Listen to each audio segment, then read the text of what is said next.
Christian theism, as with all theisms that claim a revelation, say that the purpose of human existence is to serve God, and Dr. Craig might want to expound on that in some way. But Mr. Hitchens, as an atheist with no transcendent being giving you a reason for existence, what then is the best way to live life, or what is motivation for living life, or what is the purpose of your existence without a transcendent being telling you what to do?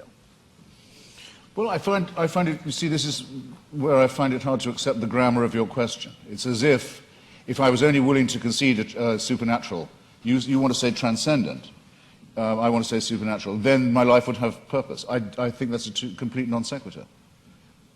To me, at any rate, I'll have to just make the confession. And this is as real to me, subjectively, as any William Jamesian apprehension of the divine. I don't get your point at all.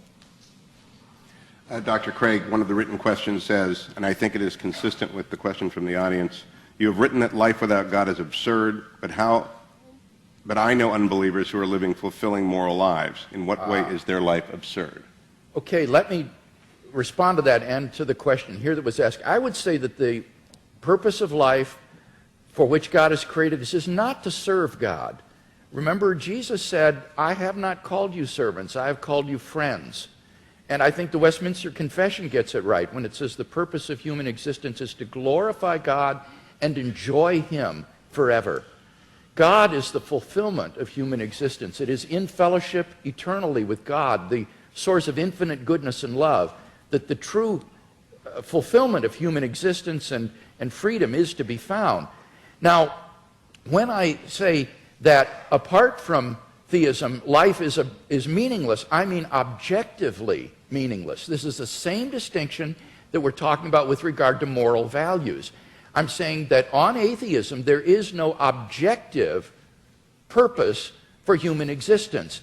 As Mr. Hitchens recognizes, eventually the universe will grow cold, dilute, dark, and dead as it runs down toward maximum entropy and heat death, and all human existence and life will be extinguished on an atheistic view of the future of the universe. There is no purpose for which the universe exists. The litter of a dead universe will just expand into the endless darkness forever, a universe in ruins. Now, of course, one can still live one's life as an illusion, thinking, well, the purpose of life is to, say, hit 40 home runs and steal 40 bases every year, in the major leagues, and you draw the meaning of your existence from that. But that's not really the meaning of your existence. That's just a subjective illusion. In fact, your existence on atheism is objectively meaningless. So that's the distinction that I was making. Again, it's between objective and mere subjective illusion. Well, I think it has it exactly the wrong way around. You see, as I was beginning to say earlier, we didn't have time in the question period. I wouldn't say that atheism was morally inferior. I wouldn't concede that for a second. I don't want to make a claim for its superiority either, but there may be a slight edge here. We don't believe anything that could be called wishful. In other words, we don't particularly welcome the idea of the annihilation either of ourselves as individuals, the party will go on and will have left and we're not coming back, or of the entropic heat death of the universe. We don't like the idea, but there's a good deal of evidence to suggest that that is what's going to happen. And there's very, very little evidence to suggest that I'll see you all again in some theme park. One nice and one nasty experience. There's absolutely no evidence for that at all. So I'm willing to accept, on the evidence, conclusions that may be unwelcome to me. I'm sorry if I sound as if I'm spelling that out, but I will. Now, you want to know what makes my life meaningful? Generally speaking, it's been struggling myself to be free, and if I can say it without immodesty, Mr. Hewitt kindly said it for me, too flatteringly beforehand, but trying to help others to be free too. That's what's given a lot of meaning to my life and does still, the solidarity with those who want to be as free as I am, partly by luck and partly by my own efforts and the efforts of others. Well, one obstacle to liberty, and that's why I mentioned it, and gave so many examples of it in history and in the present day, is the poisonous role played by fellow primates of mine who think they can tell me what to do in the name of God because God's told them that they have this power. So that's one thing I'd like to be shot of right here in the here and now. And my suspicion is, if you really ask the religious, where do they want power and what's the world they care about, the next one or this one, it'll be this one every time, because they too know perfectly well that this is the only life we've got. Yeah, I don't think that's true. It seems to me that on the basis of the resurrection of Jesus, that we have grounds for the hope of immortality. This is the foundation upon which the Christian hope is predicated.